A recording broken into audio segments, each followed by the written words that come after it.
लोग पीते हैं पी पी के गिरते, हम पीते हैं गिरते नहीं हैं। लोग पीते हैं पी पी के गिरते, हम भी पीते हैं गिरते नहीं हैं।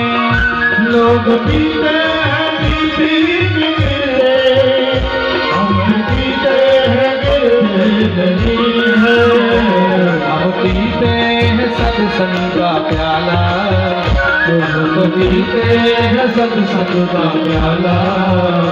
यह अंगूर मदिरा नहीं है अंगूर मदिरा नहीं है। मेरे बाके बिहारी सोरिया, मेरे बाके बिहारी सोरिया, मेरा जलवा कहाँ पर नहीं है तेरा जलवा कहाँ पर नहीं है।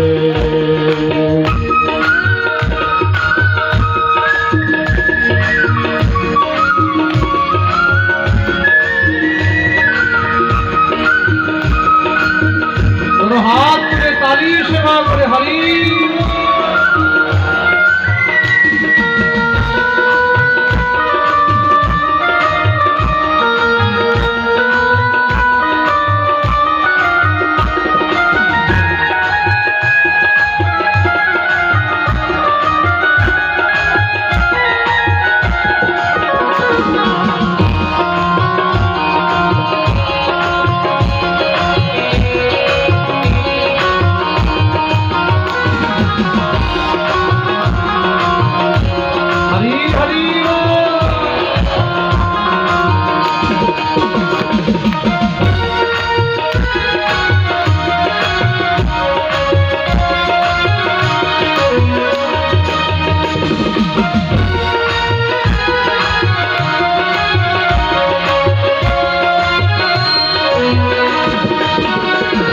नशा जल्दी चढ़ता नहीं है, चढ़ जाए फिर उतरता नहीं है।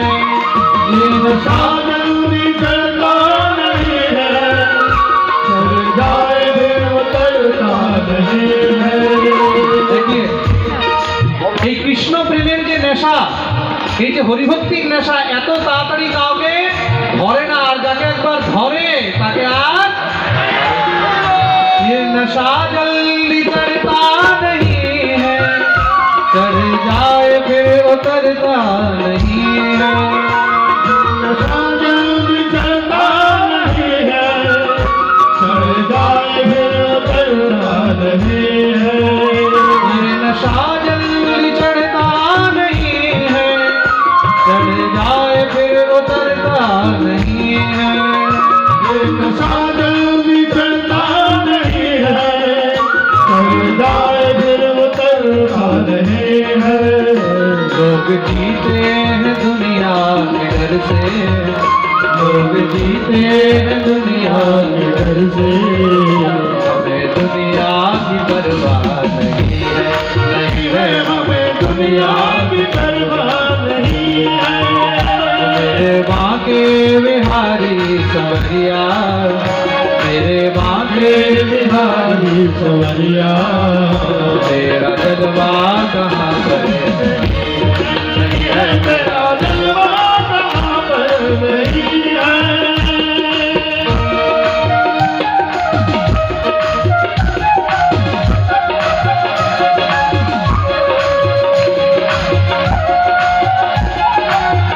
वृंदावन बिहारी लाल की, श्री राधा रानी की।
सहारा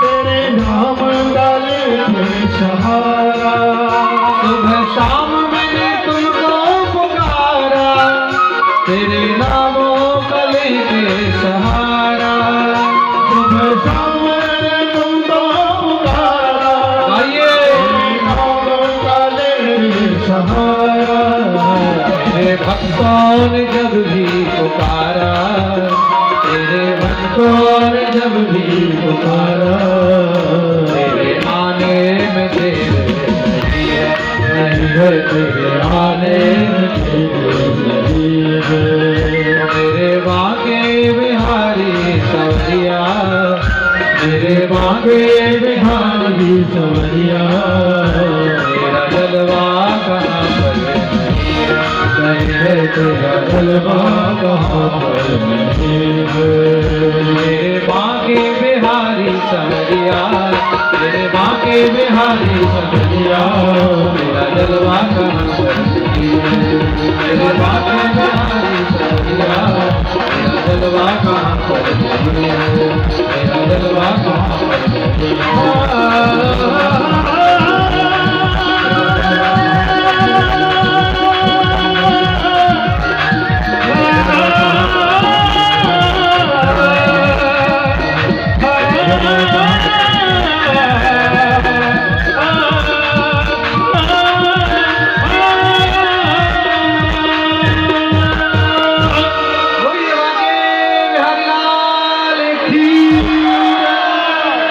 সবাই নিজের নিজের জায়গায় বসে যাবেন যারা যেখানে ছিলেন একদম সুষ্ঠুভাবে সেখানে বসে যাবেন কেউ কোনো কথা বলবে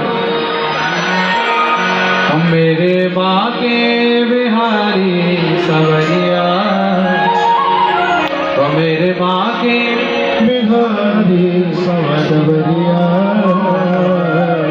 मेरे मोहन मुरारी सवरिया मेरे मोहन मुरारी सवरिया तेरा जलवा कहाँ पर तेरा जलवा कहाँ पर हर जगह जलवा है ऐसी कोई जगह नहीं है जहाँ मेरे गोविंद का जलवा नहीं है मेरे बांके बिहारी का जलवा प्रेम से बोलो जोर से बोलो आरो जोरे सवाई दोनों हाथ ऊपर करो जय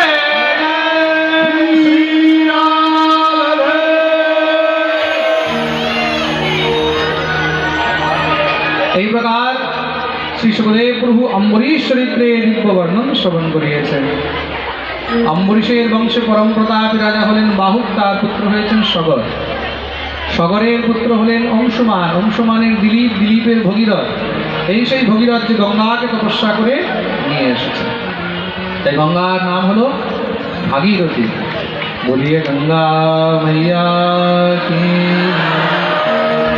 ভাগীরথী मैया की আর সেই গঙ্গা গঙ্গোত্রী থেকে চলতে চলতে মহারাজ গঙ্গা সাগর পর্যন্ত এসেছে আপনাদের পাশে দিয়ে যাচ্ছে হ্যাঁ এই তো হাওড়া এখান থেকে হাওড়া গেলেই গঙ্গা প্রেম সে বলো কত হবে আমার মনে হয় বেশি থেকে বেশি বোধ হয় 15-20 কিলোমিটার হবে সেই ভগীরথের পুত্র হলেন খটবাঙ্গ তার পুত্র দীর্ঘবাহু তার পুত্র হলেন রঘু রঘুর পুত্র অজ অজের পুত্র হলেন দশরথ দশরথের 3 রানী কৌশল্যা কৈকেয়ী আর সুমিত্রা এই 3 রানীর গর্ভের থেকে 4 পুত্র হলো রাম লক্ষ্মণ ভরত আর শত্রুঘ্ন রামচরিত্রকে আমরা বেশি বিস্তার করব না কেন কি ভাগবতের মধ্যে রামচরিত্র অনেক সূক্ষ্ম রূপে সুখদেব প্রভু বর্ণন করেছেন রামচরিত্র অনেক বিশাল যদি শুনতে হয় তাহলে পুরো মহারাজ 7 দিন 8 দিন 9 দিনের সময় চাই যদি কোনো সময় রামজি কৃপা করে তাহলে আমরা হয়তো ওই কাশীনাথপুরেই বসে রাম কথা শ্রবণ করি प्रेम से बोलो बोलिए राजा रामचंद्र भगवान की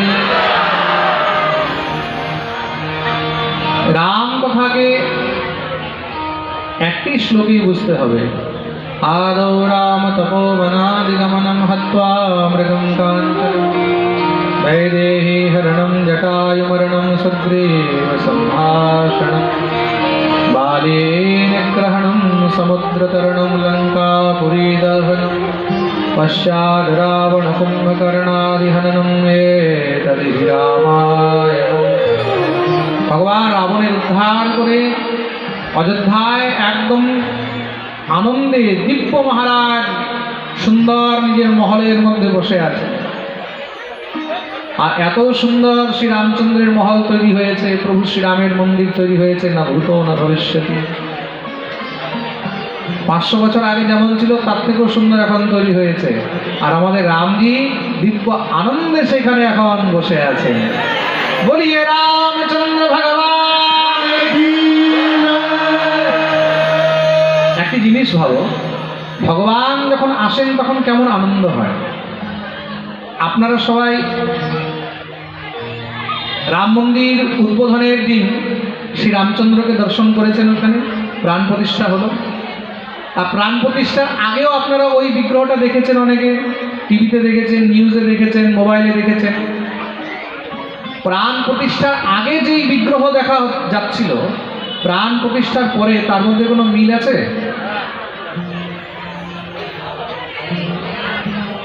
বিশ্বাস করবেন না, যেই দিন শ্রী রামচন্দ্রের প্রতিষ্ঠা হয়েছে 22 জানুয়ারির দিন, তো সেদিন পাঠ চলছিল আমাদের আসানসোলে জামুরিয়াতে।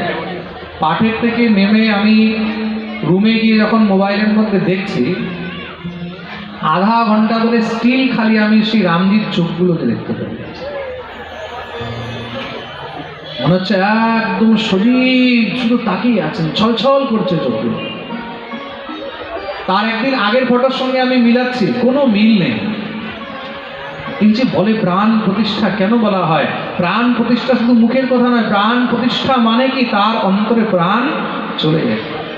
যে নির্জীবকেও সজীব করে দেয়, এক পাথরকেও প্রতিমা বানিয়ে দেয়, সেটা হলো প্রাণ প্রতিষ্ঠা।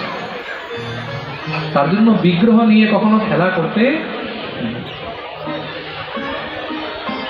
আমি একটা নিউজের মধ্যে দেখছিলাম, যেই মূর্তিকার, যেই কারিগর সেই রাম বিগ্রহ তৈরি করেছে, দক্ষিণ ভারতের কোনো কারিগর, তাকে রিপোর্টাররা জিজ্ঞাসা করছে, আপনি নিজের হাতে তৈরি করলেন, তা শ্রী রামচন্দ্রের বিগ্রহ দেখে কেমন মনে হলো প্রতিষ্ঠার পরে? সে নিজে বলছে, আমি যেই বিগ্রহ তৈরি করেছিলাম এটা সেই বিগ্রহ নয়। একদম ডাইরেক্ট বলছে, আমি যেই বিগ্রহ তৈরি করেছি এটা সেই বিগ্রহ নয়। কেন? আমি যা তৈরি করেছি রামলালার প্রতিষ্ঠার পরে সেই বিগ্রহ একদম চেঞ্জ হয়ে, একদম পরিবর্তন হয়ে গেছে। আমি যখন বানিয়েছিলাম তখন রাম সেই বিগ্রহে নির্জীব ছিলেন, প্রতিষ্ঠার পরে সেই বিগ্রহ রামের প্রবেশ করাতে একদম সজীব হয়ে গেছে।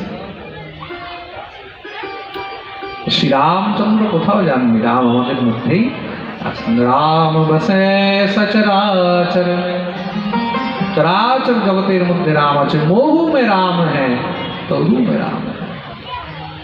রামকে কোথায় তুমি মিটাবে? যারা বলছে রামকে মিটিয়ে দেবো, রাম মন্দির মিটিয়ে দেবো, আরে তোমাদের বাপ দাদা 14 গোষ্ঠী মিটাবে না।